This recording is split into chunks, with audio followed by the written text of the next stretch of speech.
otak kita itu duduk atau tinggal di mana?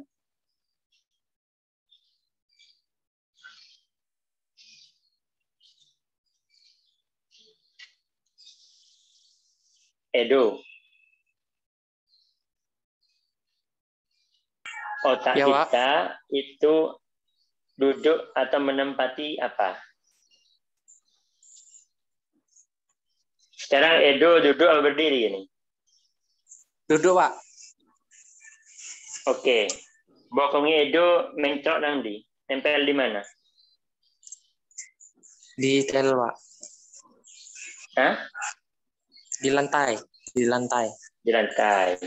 Bisakah Edo duduk tanpa nempel di satu bokongnya? Nggak bisa, Pak. Nggak bisa. Baik. Danur, Eko, Andi. Iya, Pak. Otak itu kan objek atau benda. Berarti dia memerlukan tempat duduk ya? Iya, Pak. Hah? Iya. Otak kalau nggak ada tempat duduknya nggak bisa. Dia kan objek, dia punya massa, dia berat. Otak itu duduknya di mana? Burung. Di tengkorak itu, Pak. Tengkorak menutupi tengkorak di atas, Mas. Batang otak. Hah? Batang otak kan ini.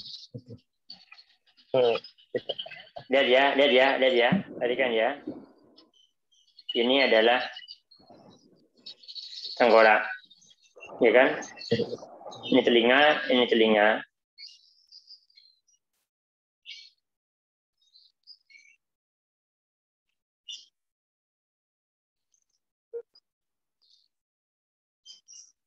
Ya, otak kita itu mencok di mana atau nempel di mana?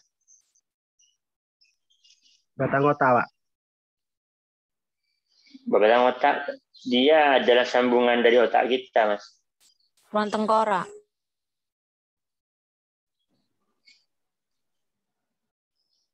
Ini otak kan? Tengkorak itu di atas. Ini tengkorak nih. Bagian diameter. Jadi ada sebuah tulang pas dia ada di dasar tengkorak. Tulang dia ada di dasar tengkorak. Tulang itu disebut dengan tulang basis atau dasar kranii. Ya, disebut dengan tulang apa? Basis kranii. Itu tempat duduknya otak di dalam kepala kita.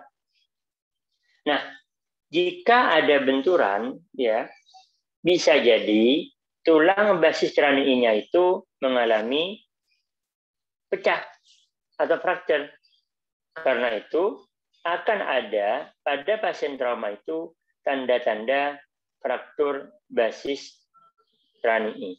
Ya, akan ada tanda-tanda fraktur basis kranii. Apa saja tanda-tanda dari fraktur basis kranii itu? Tandanya adalah ini. Tanda-tanda dari fraktur basis kranii. Jadi kalau sudah ada tanda ini, tanda pertamanya adalah ada otore. Otore adalah keluarnya cairan dari lubang telinga. Kemudian ada rinore. Rinore adalah keluarnya cairan dari lubang hidung. Kemudian ada namanya battle sign. Ya, battle sign itu yang ini. Battle sign itu adalah tanda merah atau hitam di belakang telinga. Dari battle sign. Kemudian di mana mata itu membengkak. Bengkaknya kadang dua, kadang satu. Kalau dia bengkaknya dua, disebut dengan raccoon eyes. Tapi kalau dia bengkaknya satu, disebut dengan Brill hematome. Terakhir, tanda-tanda dari ini adalah pupil mata yang tidak sama kanan dan kirinya. Seperti itu. Jelas? Ada pertanyaan? Sama lagi. Ya. Kalau 2 mata, bengkaknya apa dah, Bapak? Raccoon eyes. Raccoon eyes. Kalau 1, Brill hematome.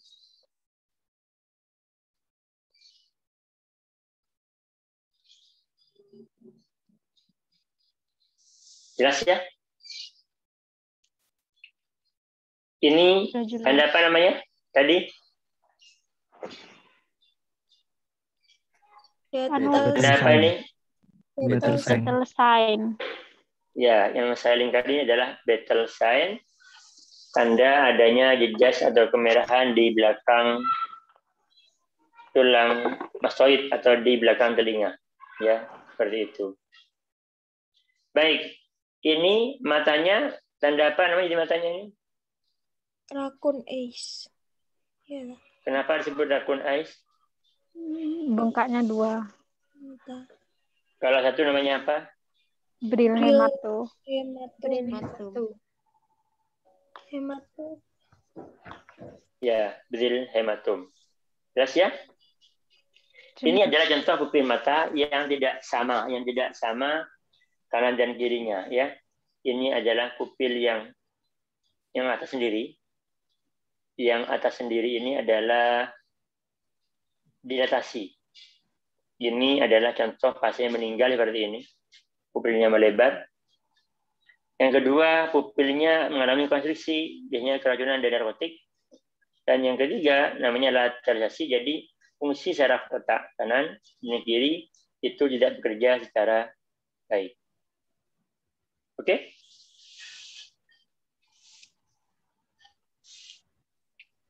Baik, lanjut.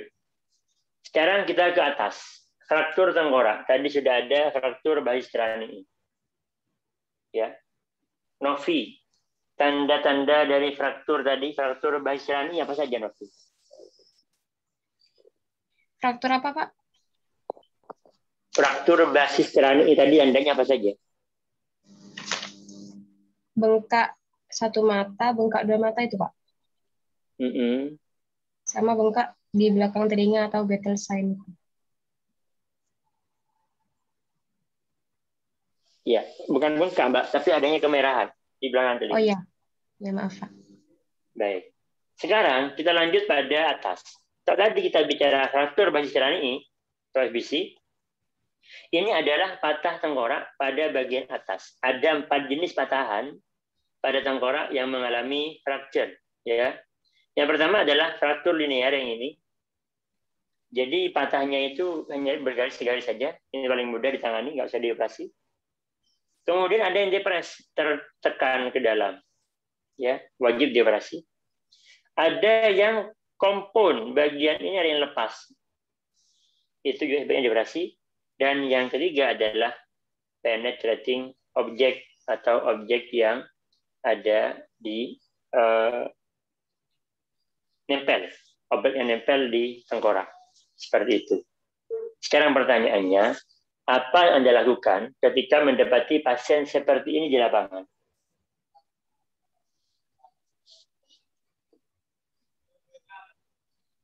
Apa yang Anda lakukan ketika mendapati pasien seperti ini di lapangan? Rama.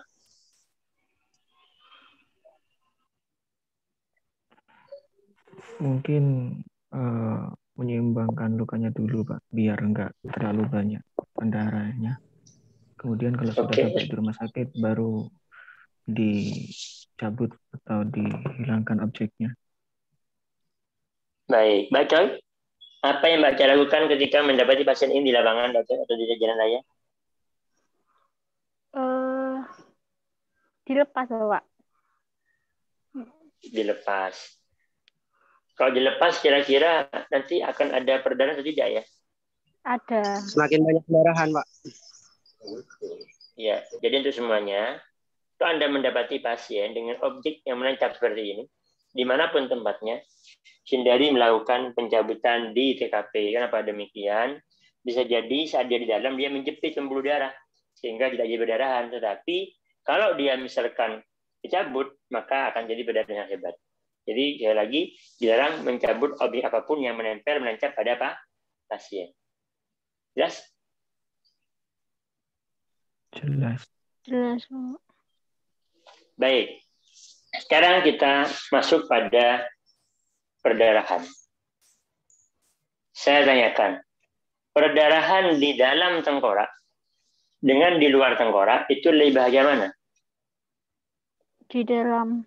Dalam, Pak. Kenapa kok di dalam, Mbak? Bapak. Karena agak ketahuan, Pak. Satu, tidak ketahuan. Yang kedua, Terjadinya Menyebabkan pembekuan. herniasi, Bapak. kenapa? Dapat Terjadinya menyebabkan herniasi. Herniasi. Perhatikan, tengkorak manusia itu bisa melar atau tidak? Tidak bisa, Pak. Tidak. Tengkorak itu isinya apa saja? Cairan. Cairan. Cairan cerebrospinal, apa lagi? Darah, Darah. pembuluh Terus? darah. Dan Pembuluh darah. otak. Otak. Jadi isi dari tengkorak itu ada 3. Otak, pembuluh darah, juga darahnya ya. Kemudian cairan cerebrospinal. Nah, kita lihat sekarang. Kalau ada perdarahan di dalam tengkorak, ya, maka volumenya tetap, isinya bertambah. Yang terjadi apa kira-kira? Membengkak, Pak. Ya, kita lihat dulu satu-satu ya.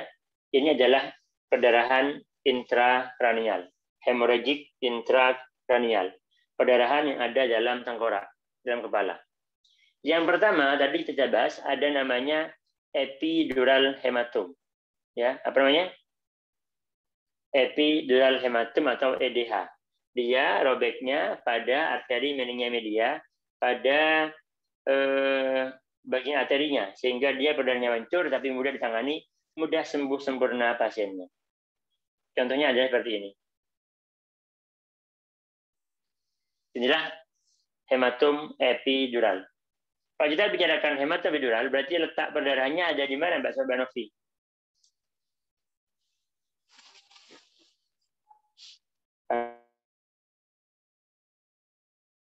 Di Letak perdarahannya ada di mana? di ruang epidural, Pak. Di antara apa dan apa? Di antara apa tadi ya? Pokoknya sama dura mater, di atas dura mater apa ya? Tengkorak sama dura mater. Oke, tengkorak sama dura mater. Pertanyaan saya, apakah perdarahan ini akan mengganggu otak? Atau terjadinya apakah di otak?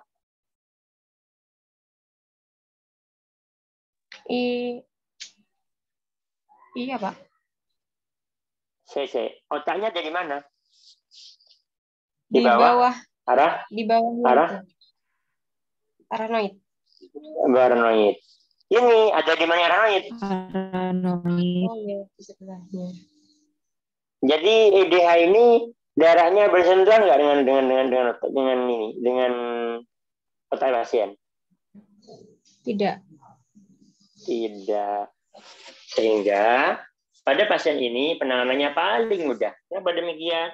Perdarahannya walaupun dia di dalam tengkorak tapi masih sangat di luar. Hah? Namanya EDH atau hematom epidural atau epidural hematom hemorrhagic. Yang kedua adalah SDH, subdural hemorrhagic. Ini letaknya perdarahannya yang warna hitam ini ya, itu ada di bawah dura mater tapi di atas dari arachnoid. Jelas? Jelas, Baik, Pak. kita kembali pada hematom epidural terlebih dahulu. Anda lihat, ini adalah bekuan darah. Yang sebelah mana kelihatan?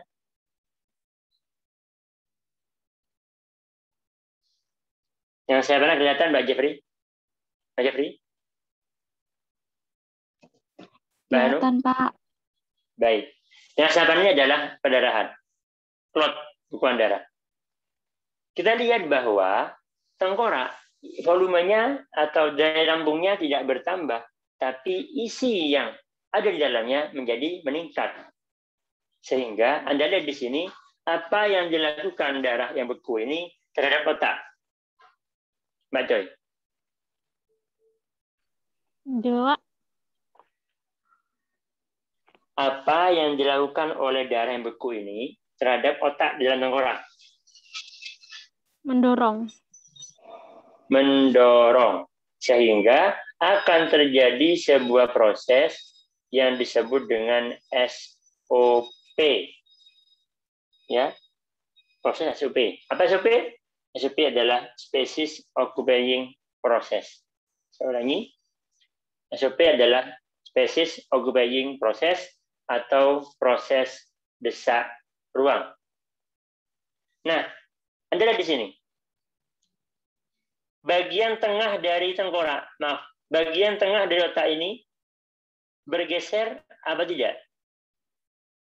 Ini. Pak Joy, geser nggak Pak Joy? Tidak, Bapak.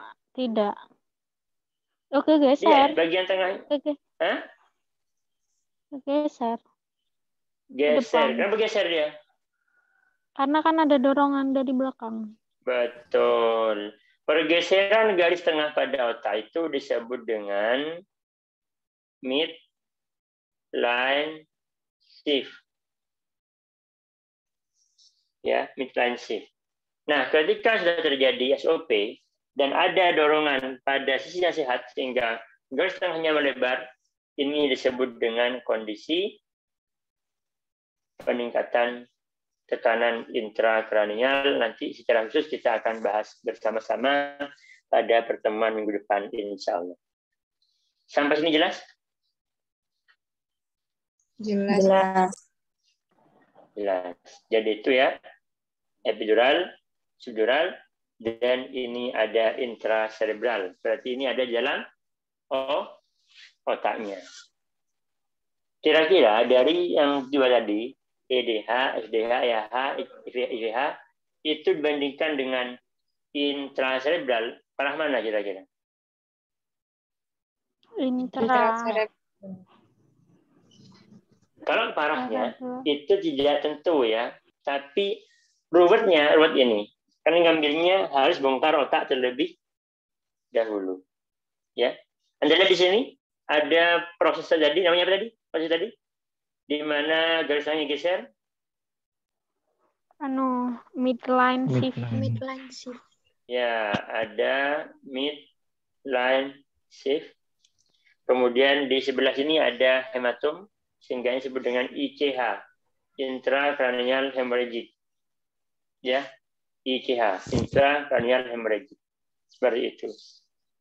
Nanti terkait dengan bagaimana pemantauannya, operasinya, TIK-nya dan sebagainya, kita akan ditemukan pada bahasan khusus tentang tekanan intrakranial.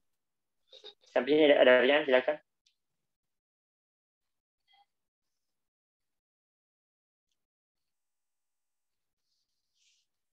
Ada pertanyaan? Tidak ada, Bapak. Baik, kalau tidak ada, silakan Anda baca sendiri belakang ini. Ini mudah saja belakangnya. Jadi, kenapa mudah? Karena ini sudah kami susun sedemikian rupa dan bisa dipahami oleh Anda terkait dengan bagaimana menilai pasien-pasien dengan cedera kepala, cedera otak berat, sampai dengan penata laksanaannya. Seperti itu. Silakan kalau ada pertanyaan.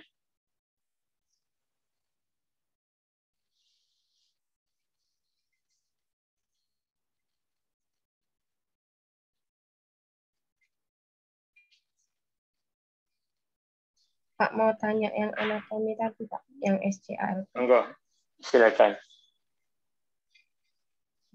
Yang tadi Pak. Yes, start. Kenapa start? Enggak, itu apa aja gitu tadi. Enggak nutut nulisnya. Oke, S-nya adalah skin atau kulit. Kulit yang setiap hari Anda berikan pentin, setiap hari Anda bilas dengan conditioner, Ya, itu namanya kulit. Kemudian ke bawah kulit ada namanya jaringan penyambung. Ya, connective tissue.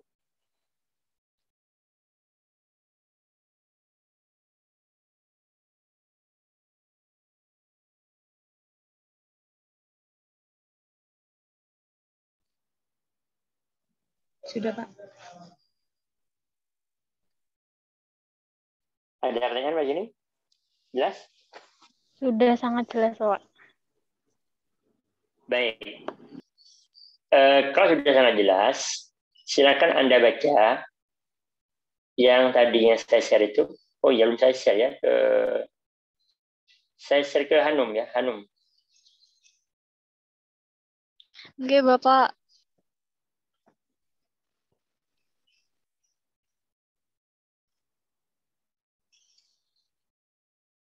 Hanum. Ya, silakan di-share ke teman-temannya, Mbak Hanum.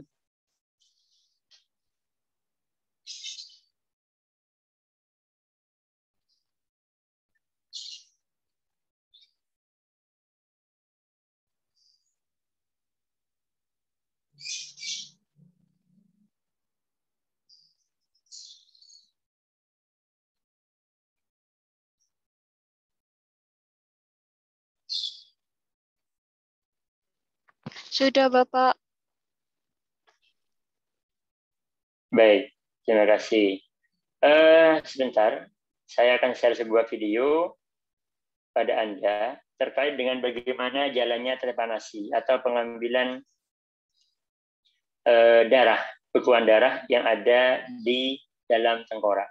Saya punya foto-fotonya sebenarnya ya, waktu saya ikut operasi. Jadi operasinya namanya trepanasi, ya trepanasi atau craniotomy. Saya pernah ikut operasi itu mulai jam 8 selesai jam 2 siang. Pernah ikut juga jam 8 sampai dengan jam sore selesai. Lama sekali. Namanya apa? Trepanasi. Kira-kira langkah-langkahnya begini. Kalau ada perdarahan intrakranial, ya ada ICH, IVH sama IDH, SH, ya. Bentar.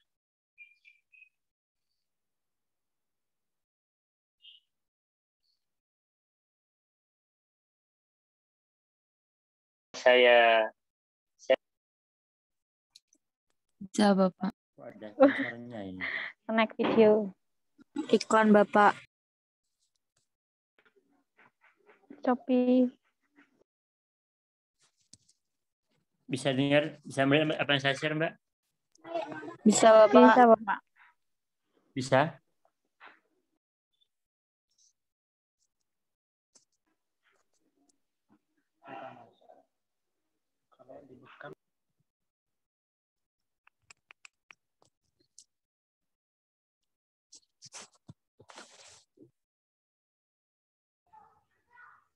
Tidak ada suaranya, Pak.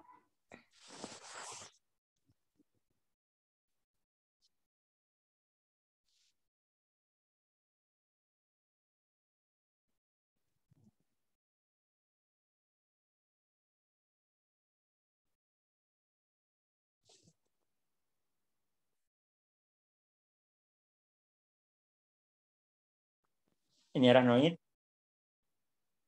Kemudian pia mater. Sampai sini bisa dibayangkan ya, Mbak? Mbak Joy? Bisa, Bapak. Bisa, Bapak. Baik, lanjut.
Ya, inilah yang disebut dengan tadi saya bilang, Mbak Choi, namanya SOP atau Species Occupying Process. Proses desak ruang di mana otak terdorong, tertekan, terdesak oleh bekuan darah. Ya, sehingga dia menjadi terdorong mepet ke arachnoid bahkan ke dura maternya.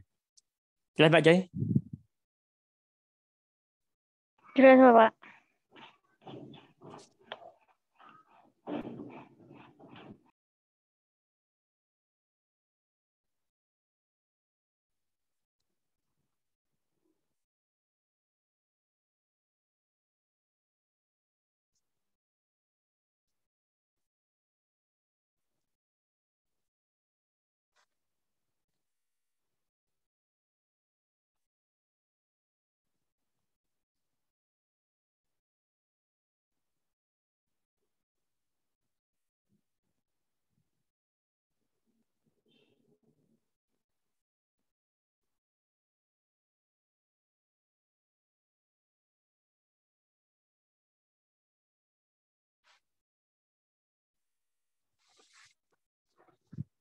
Baik, saya kira nanti bisa dia sendiri ya, bagaimana prosedur dari craniotomy atau cranioplasty pada akhirnya nanti. Saya mau menunjukkan foto-foto waktu saya ikut operasi, tapi fotonya di laptop. Insya Allah akan saya cek berapa hari lagi. Sampaikan insya Allah pada Anda. Baik. Sebelum kita akhiri, ya, itu sudah saya share materinya. Penata laksanaannya juga sudah. Mulai dari airway breathing sampai dengan selesainya. Tolong Anda buat seperti biasa algoritma penanganan cedera kepala. Saya ulangi. Silakan Anda buat penanganan algoritma dari cedera kepala. Sudah ada bahannya, tinggal Anda buat. Bahannya adalah dari yang saya share di sini sudah ada semua ya. Bentar.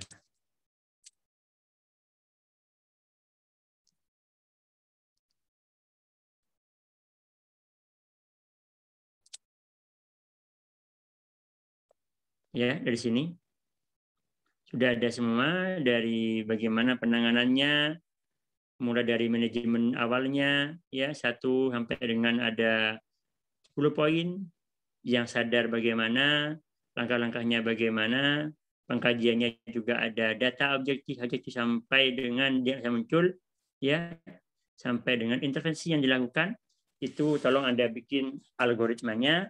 Seperti biasa saya tunggu maksimal jam 3 sore ini.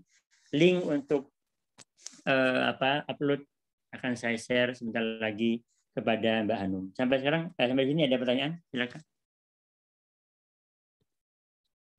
Pak, kiranya nggak ada perpanjangan waktu, soalnya sudah hampir jam 2, Bapak. Jam 5 ada Pak. Maghrib gitu Pak, habis maghrib. Kasih 18. perpanjangan waktu aja, Gimana? Bapak. Kasih perpanjangan 18 Pak. waktu. Jam Jam 18 5. dah Pak. Takut sinyalnya keganggu anak-anak yang lain. Bapak, mohon maaf Habis isya Bapak ada, untuk Pak. PPT-nya Bapak. Kok bukan yang kayak jenengan share gitu Bapak? Apa PPT-nya? Biru. Bondak, Deng. Tuh. Nah, Beda PPT-nya. Bapak. Beda Bapak. Bentar, ini audio saya Habis agak maghrib gimana Bapak. bentar ya.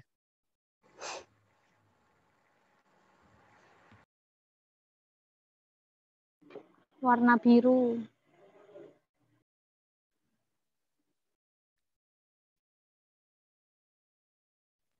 PPT-nya kenapa, Mbak? PPT-nya warna biru, Bapak. Beda, Bapak. Beda Apanya warna materi. biru? PPT-nya. Papernya. Beda, Bapak. Beda materi. Pak. Warna biru. Iya, nggih. Asuhan keperawatan pasien dengan TBI. Oh, itu. Memang saya kirimi 2, Mbak. Satunya itu tentang khas TBI, satunya tentang trauma kepala secara umum. Tapi yang di sini TBI. Dikirimi Hanum. Hanum. Nggih, Bapak. Nggih. Masih saya share, Bapak, bentar. Ya.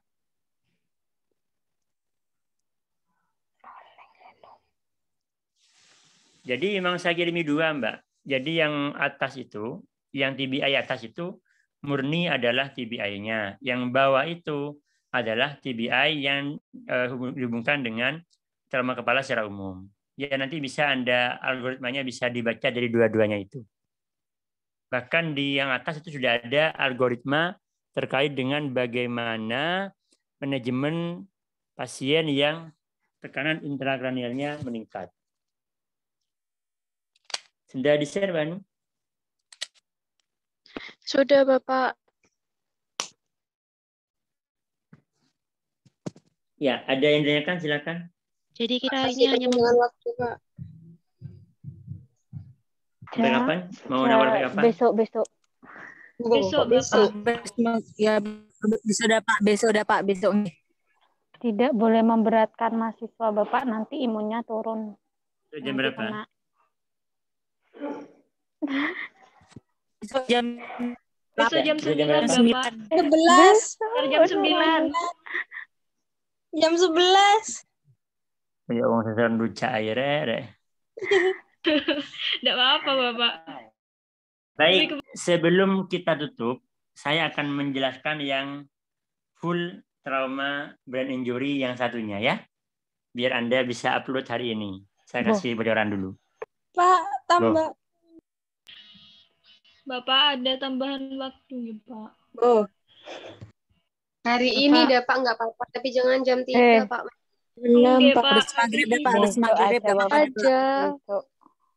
Kalau Besok aja, Bapak. biar imunnya kita meningkat, Bapak. Takut tertekan, nanti imunnya turun. Apa hubungannya imun dengan bukan imun? Kalau kebanyakan tugas stres, imunnya turun. Kan bukan tugas ini. Tertekan, Bapak. Ini bukan tugas. Ini hanya materi yang dirangkum gitu aja. Menjadi proses SOP Baik. Ada nanti. waktu pengumpulannya, Pak. Perhatikan, ini adalah traumatic brain injury tadi ya. Mungkin ada cedera kepala. Ada ringan, sedang, berat, ada primer, sekunder, kemudian ada ICH, SDH, SH ya, ada IVH, ICH dan sebagainya. Sekarang kita akan bicara tentang TBI langsung ya. Ini adalah apa yang disebut dengan neuroanatomi, anatomi dari sistem saraf kita, otak kita dan otak kita di atas kulit sampai dengan otaknya. Jadi ada scalp tadi, skin, connective tissue, aponeurosis, plus tisu dan ada prostium sampai dengan otaknya seperti itu. Baik. Otak itu mengkonsumsi 20% oksigen yang kita hirup. Jadi ini Anda bicara total oksigen yang dihirup itu ada namanya total volume, jumlahnya 6 sampai 8 cc per kilogram berat badan. Itu 20%-nya diambil oleh otak. Kemudian otak itu mendapatkan 15% darah dari cardiac output. Ya.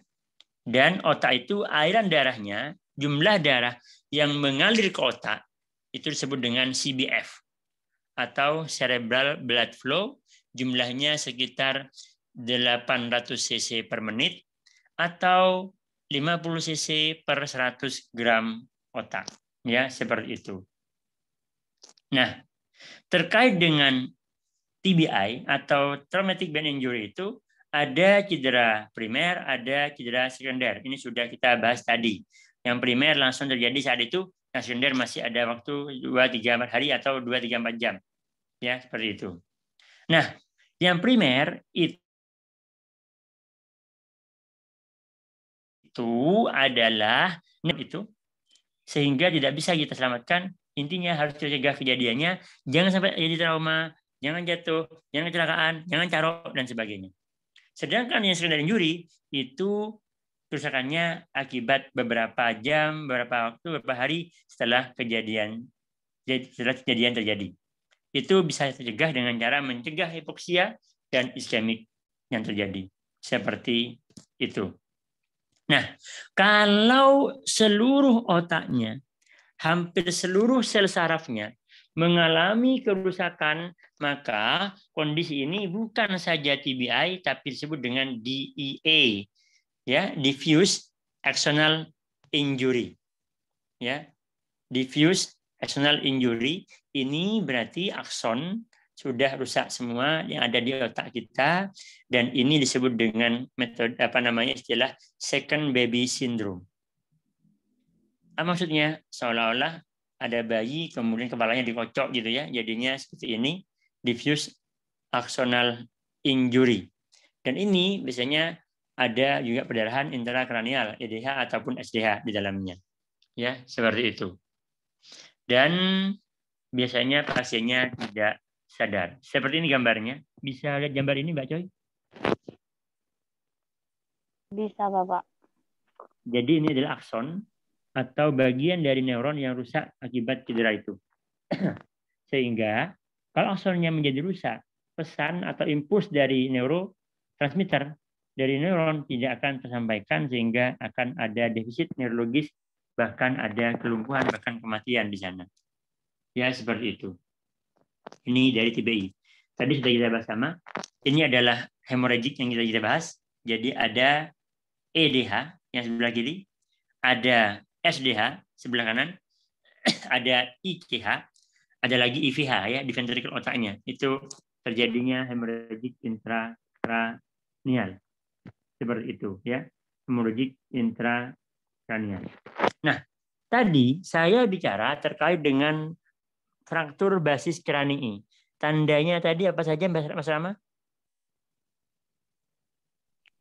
Keluar cairan dari telinga, kemudian keluar Otore, cairan dari hidung, Tenore, kemudian kemerahan di bawah telinga, kemudian Betul, bengkak dua mata, dan Raccoon juga eyes, bengkak pada satu mata atau hematom. Ya, betul. Memastikan terjadinya adanya fraktur dari basis krani itu sebenarnya dengan CT scan atau dengan foto scan atau MRI ya. Tetapi bagi Anda yang tinggal atau dinas nanti di puskesmas, misalkan Mas Rama lulus dari Rikes, keterima kerja di puskesmas Kencong misalkan ya. Di sana tidak ada ronsen MRI, tidak ada CT scan. Bagaimana ketika ada pasien kecelakaan lalu lintas, ada otore, ada rinore, ada Brill hematom, ada Raccoon eyes, ada battle sign, ya. Ini betul-betul fraktur basis krani atau tidak? Sebenarnya mudah memastikannya dengan menggunakan ring sign atau halo test.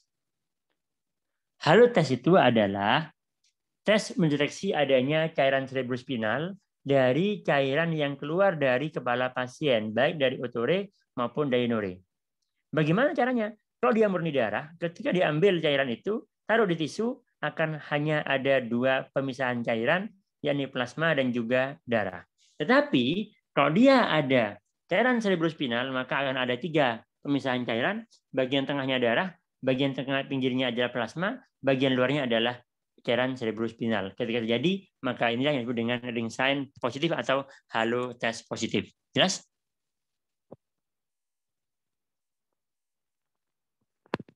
Bingung? Bingung. Jangan cepet-cepet, Pak. Jangan. Katanya biar otaknya jalan. Pelan-pelan kan otaknya diem, Patas, Mbak. Pak. Ada nutut, Pak, kalau patas.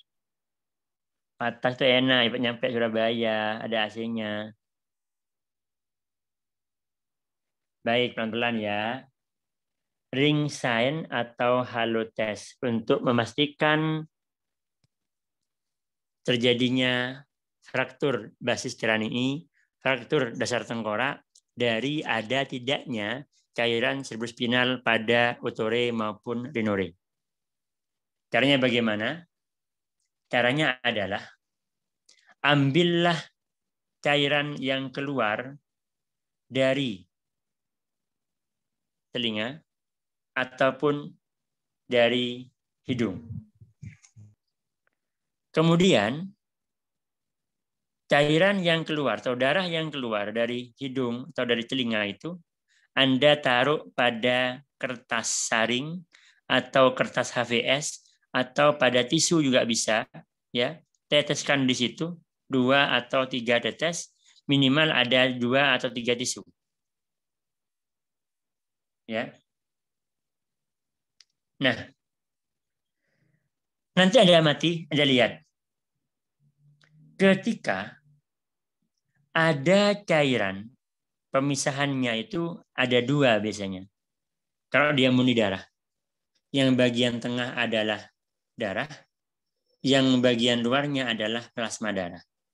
Tetapi, kalau ada cairan cerebrospinal yang lebih encer lagi, akan ada 3 lapis cairan, yang tengah adalah darah, yang bagian dalam adalah darah, bagian tengahnya adalah plasma, yang keluar adalah apa yang disebut dengan cairan cerebrospinal. Sehingga tampak seperti fenomena cincin atau ring pemisahan cairan itu mirip ketika Anda menumpahkan wedang di atas teplak meja. Ya, ada fenomenanya ring sehingga disebut dengan ring sign atau halo test. Sampai sini? Paham, Bapak? Paham. Ya, baik. Kalau tidak paham, saya gambarkan aja biar Anda tidak bingung. Atau biar tanpa bingung sekalian. Bisa melihat apa saya share, Mbak Choi? Bisa, Bapak. Jadi, sekali lagi, fraktur Bassiani itu hampir pasti ada kebocoran cairan cerebrospinal, ya, keluar dia, tesnya. Saya gambar aja dulu. Ini adalah, maaf,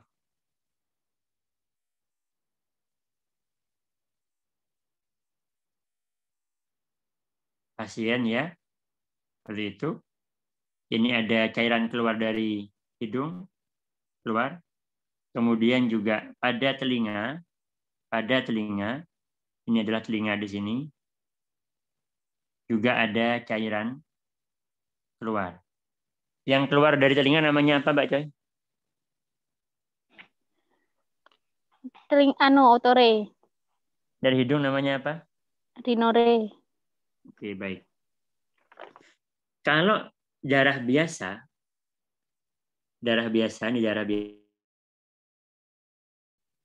maka nanti setelah beberapa jam akan ada pemisahan. Yang bagian bawah ini adalah sel-sel darah. Kemudian yang bagian atasnya agak kuning adalah plasma darah. Pernah lihat darah yang beku di lab atau ngambil darah atau ngambil sampel darah? Pernah, Bapak? Pernah, Ya, Bapak. ada 2 misalnya itu. Tetapi kalau di dalam telinga ya diambil dan ini ada cairan cerebrospinal, CSS itu lebih encer daripada plasma, bening dia, maka dia akan berada di lapisan tertinggi. Jadi kalau memang diibaratkan semacam, kalau diibaratkan taruh di gelas gitu ya, nah dia banyak. Misalkan taruh di gelas seperti ini, ya. Misalkan ngambil dari sini ya, ngambil dari apa namanya otorenya, misalkan kita ambilnya banyak lah ya, maka akan terdapat 3 pemisahan cairan. Yang pertama adalah darah, yang kedua kuning adalah plasma, yang ketiga adalah CSS. Ini warna merah, darah, paling bawah, dia massa jenisnya sangat tinggi. Kemudian yang kuning seperti ini. Kemudian yang ini plasma, seperti itu. Jelas? Tetapi, nah kita ambil dari telinga, jumlahnya tidak akan banyak. Sehingga kita nggak gunakan gelas. Kita gunakan kertas saja. Kita gunakan kertas. Monggo, kertas bisa pakai kertas tisu atau menggunakan kertas lainnya. Silakan, boleh. Tapi biasanya pakai kertas saring bisa lebih enak. Kita ambil kertas, ya. Ambil kertas kita. Ini kertasnya. Kemudian teteskan darah yang ada di sini. Pakai pipet atau pakai spet bisa. Maka nanti akan ada seperti ini.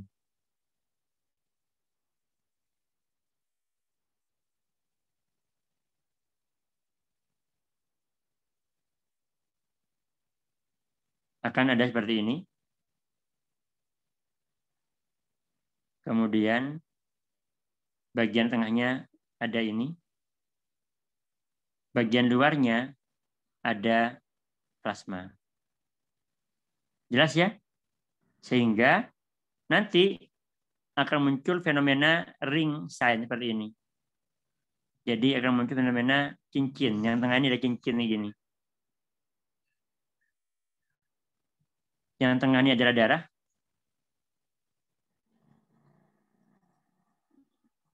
Ini adalah darah. Blood. Kemudian yang ini adalah plasma, warna kuning. Sedangkan yang putih adalah cairan cerebrospinal. Sampai ini jelas? Mbak Joy, Rama, Sudah Novi? jelas, Bapak. Jelas, Pak.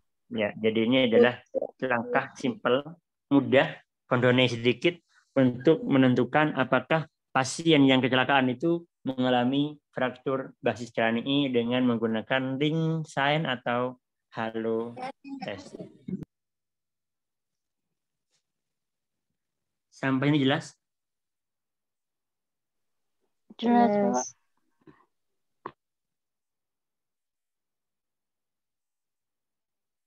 Jelas ya?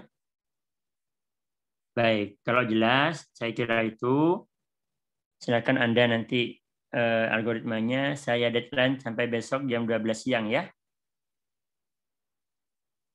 Seperti biasa, sangat upload via PDF. Saya link kirimkan ke Hanum bentar lagi. Malah kita berdoa bersama-sama. Raditu billahi robba wa bil islami dina wa bi Muhammadin nabiyya wa rasulah. Rabbi zidni ilma wa razukni fahma. Allahumma allimna ma jahilna wa dzakirna ma nasina wa fahimna bi rahmatika ya arhamar rahimin. Alhamdulillahi rabbil alamin. Assalamualaikum warahmatullahi wabarakatuh. Waalaikumsalam warahmatullahi wabarakatuh. Pak. Ya, sama-sama. Izin lift ya. Iya, Pak. Iya.